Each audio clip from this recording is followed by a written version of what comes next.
terapkan di tanaman cabai saya ini kok bagus gitu Pak ya? Seperti ini. Ini jadi saya nggak pilih tanaman yang ini hampir merata lah 95%. Ya. Jadi merata seperti ini. Ya.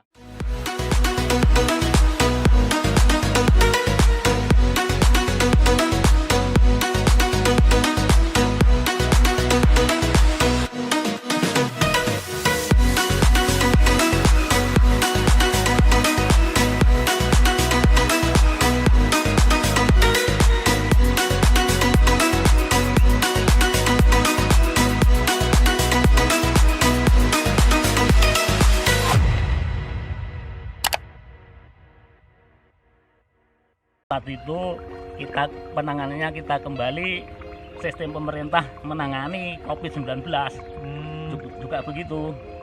Kalau pemerintah menangani COVID-19 Corona, pemerintah nggak mau melakukan lockdown yang dibilang PSBB supaya coronanya bisa diatasi, ekonominya juga tetap jalan. Di sini saya juga begitu. Untuk mengatasi ulat, saya pakai ini. Produk yang murah dan Kualitasnya bagus Pak ya? nggak terlalu nggak terlalu berat. Saya produk ini saya pakai Lanet. Nah, ini Lanet saya oplos sama Sweden yang ini. Ini untuk ulat Pak ya? Untuk ulat Pak ya? Ini dosisnya kan nggak terlalu berat, keras, nggak terlalu keras. Lah petani sekarang itu kebanyakan kalau mengatasi ulat kan begini. Jadi mintanya itu instan, mintanya cepat-cepat selesai, beli harga obat yang mahal, lah itu dan dosisnya tinggi. Jadi nanti kalau diterapkan akhirnya kita mempengaruhi pertumbuhan pucuknya ini. Kalau kena obat yang keras, terutama ulat itu memang bandel. Di cabai saya akui bandel karena apa? Ulat di cabai itu kan biasa hidup di lingkungan yang biasanya itu hampir 2 hari sekali kena insektisida, kena racun. Jadi ulatnya itu sudah hidup di lingkungan yang beracun, akhirnya ulatnya itu agak bandel, istilahnya agak kebal. Jadi kita harus perlu ketelatenan. Jadi kita nggak usah panik, kita santai, sama saja kita menghadapi corona itu. Jadi pemerintah nggak menjalankan lockdown, pilih PSBB supaya corona bisa diatasi dan ekonomi bisa jalan. Tanaman cabai saya juga begitu. Saya pakai yang ini, yang Lanet itu, ulatnya juga bisa saya atasi dan pucuknya ini bisa berkembang terus. Aman gitu Pak? Aman. Nyatanya ini juga begitu. Ini saya lihat berkembang terus. Lah ini buahnya kan ya, ini kan buahnya. Ini sudah nggak rontok. Tapi kalau kita pakai obat ulat yang istilahnya yang keras dan kita pakai dosis yang tinggi, akhirnya kebanyakan bunga-bunga ini banyak yang rontok. Oh gitu Pak. Itu untuk kalau dosisnya tinggi Pak ya? Tinggi. Untuk penyemprotan berapa hari itu Pak? Berapa hari sekali Pak? Kalau udah mulai terserang ulat gitu Pak? Kalau ulat ini, kalau saya pakai obat yang ringan ini memang obat ringan, harganya terjangkau, ringan sekali. Saya pakai hampir rutin 3 hari sekali. Tiap saya nyemprot kita masuki. Nanti kalau sudah serangannya itu agak reda, saya selingi. 1 kali semprotan nggak saya beri. Nanti untuk semprotan lagi baru saya kasih lagi. Gitu Pak ya. Yang penting kita itu rutin gitu Pak ya. Untuk kendala Pak ya, yang sering dialami untuk petani cabai itu apa Pak? Untuk kendalanya gitu Pak? Itu tergantung musim atau cuaca. Kalau musim panas itu kendalanya trip. Oh musim panas itu trip Pak ya? Yang ditakuti itu trip sama jebuk itu. Oh jebuk yang apa itu? Yang keriting gitu Pak ya? Yang keriting jebuk ya seperti inilah. Nah ini kan jebuk karena ini cabenya ini sudah lebat. Nah ini nggak begitu kelihatan. Jebuk lah. Kalau musim hujan istilahnya cacar ya. Cacar istilahnya Anthranoxa itu. Semuanya itu bisa kita kendalikan Pak ya? Kita kendalikan tergantung dengan kita. Jadi kita itu mengendalikan penyakit, ya itu kembali lagi sama pemerintah mengendalikan itu lagi, mengendalikan COVID itu Pak ya? COVID. Yang paling ditakuti sekarang itu masalah jebuk tanaman jebuk. Oh gitu Pak ya? Jebuk itu istilahnya Keriting apa ya? Keriting itu Pak ya? Keriting jebuk itu kalau nggak kita atasi itu kita bisa fatal. Itu terutama petani sekarang itu yang ditakuti katanya paritas gada itu Pak ya? Gada, tapi alhamdulillah karena saya nekat ini juga saya coba-coba, ini saya tanam kok ini alhamdulillah kok bisa ini bagus gitu Pak ya? Enggak, saya juga heran ini kok bisa umur 54 itu bisa hampir sampai kepala ini.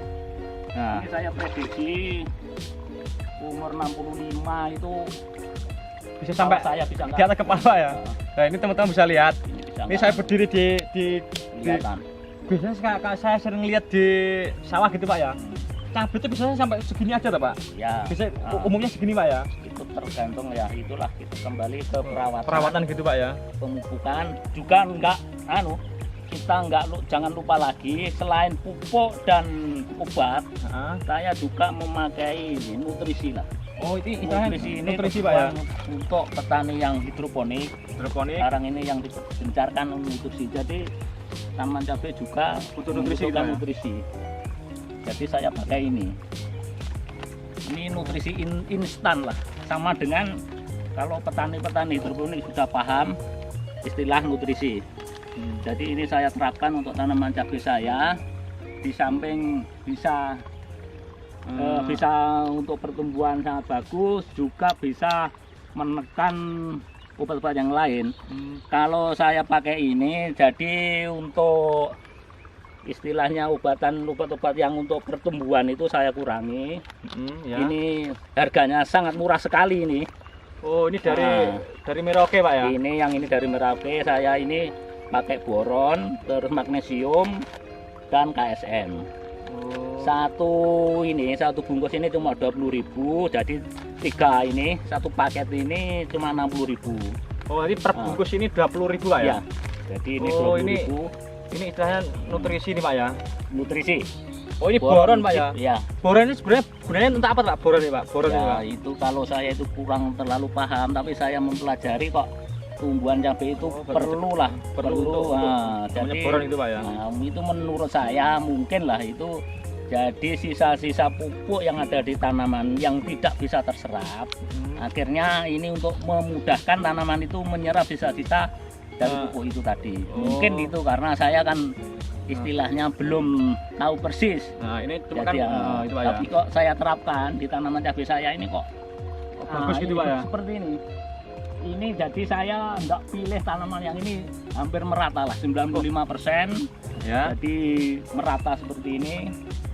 Ya bisa dicek lah di lokasi. Oke, sekarang saya mau tanya untuk varietasnya Pak ya. Di lahan 12.000 meter persegi ini ya, ada berapa varietas Pak? Ini saya coba ada 4 varietas. 4 varietas Pak ya? Ya.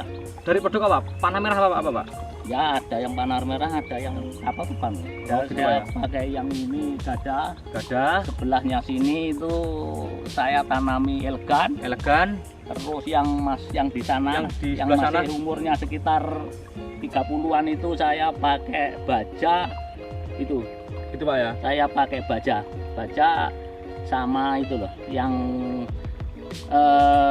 cabenya agak besar pakai Columbus. Ada Columbus itu ya? Saya pernah lihat itu Pak. Yang cabenya itu besar itu Pak ya? Makanya itu katanya petani itu juga takut, katanya rawan dengan virus, makanya akan saya coba itu. Oh gitu Pak ya? Kelihatannya pertumbuhan juga lumayan bagus. Pak ya? Itu semuanya itu tergantung perawatan dan ketelatenan, yang penting nggak usah panik lah. Nah sekarang gimana Pak ya, berikan masukan atau pesan-pesan untuk petani cabai yang di luar sana Pak ya, gimana Pak? Ya begini, bersama saya dan himbauan saya begini untuk teman-teman semua petani cabai, apalagi di musim COVID-19 ini, kita nggak usah panik, kita harus tenang, kita rawat cabainya. Masalah harga ya nanti itu kalau memang coronanya itu bisa cepat reda ya insya Allah harganya sudah mulai stabil. Dan saya himbau untuk rekan-rekan yang ingin berkonsultasi atau istilahnya studi banding, saya membuka, saya siap dan saya enggak merahasiakan apa yang saya terapkan di tanaman cabai saya.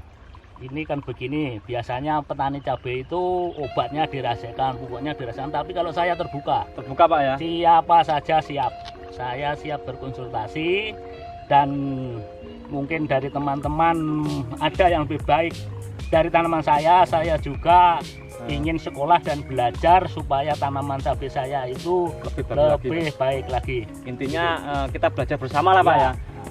Mungkin ya itu kawan teman pesan-pesan dari Bapak Prianto. Mungkin ada teman-teman yang ingin berkonsultasi langsung, ingin tahu cara menanam, cara-cara pakai pupuk apa gitu kawan ya. Mungkin bisa langsung datang ke lokasi atau ke rumah gitu Pak ya. Ke rumah yaitu di Dusun Cemedok, Kecamatan Celuring, Kabupaten Banyuwangi. Di sini nanti ada deskripsi kawan ya. Dari sini mungkin bisa dilihat ada nomor WA juga. Ya kita tambah begini Pak ya untuk teman-teman penanam cabai. Jadi kita nggak usah ikut tukaran di kios-kios obat. Jadi promosi obat sekarang kios-kios itu mempromosikan obat. Yang ini baik, yang ini baik. Nah, itu Pak. Kita harus belajar di mana rekan-rekan kita yang menanamnya itu tanamannya baik, mari kita pelajari. Yang tanamannya yang sudah agak baik, mari kita berikan kepada teman-teman kita supaya teman-teman kita itu bisa menghasilkan untuk menikmati hasil tanaman cabainya. Dan begini prinsip saya, jadi obat dan pupuk itu kalau saya nggak saya rahasiakan. Karena apa? Karena obat dan pupuk itu nggak menentukan untuk kita bertanam cabai. Kita berprinsip karena kita itu orang muslim, jadi kita harus berprinsip kepada Allah. Di samping obat dan pupuk yang menentukan paling menentukan adalah rezeki. Jadi obat terus cara menanam, pupuk itu dapat ditiru, dapat kita pelajari, tapi rezeki itu tidak dapat kita dapatkan kecuali kalau sudah diberikan kepada Allah Subhanahu wa taala. Nah, itu teman-teman. Jadi masukan-masukan dari Pak Prianto mungkin bisa diterapkan oleh teman-teman di sana untuk ingin menanam cabai. Nah, gitu kawan ya. Pak, terima kasih Pak ya sudah memberikan bisa tanya-tanya ke Bapak gitu. Mungkin kalau ada teman-teman mungkin bisa langsung ke Japri langsung gitu aja Pak ya, bisa langsung ke nomor WA Pak ya. Oke kawan, di sini kita sudah bincang-bincang sama petani cabai. Oke kawan, jangan lupa like, komen, dan subscribe kawan ya di Hidrowangi Official.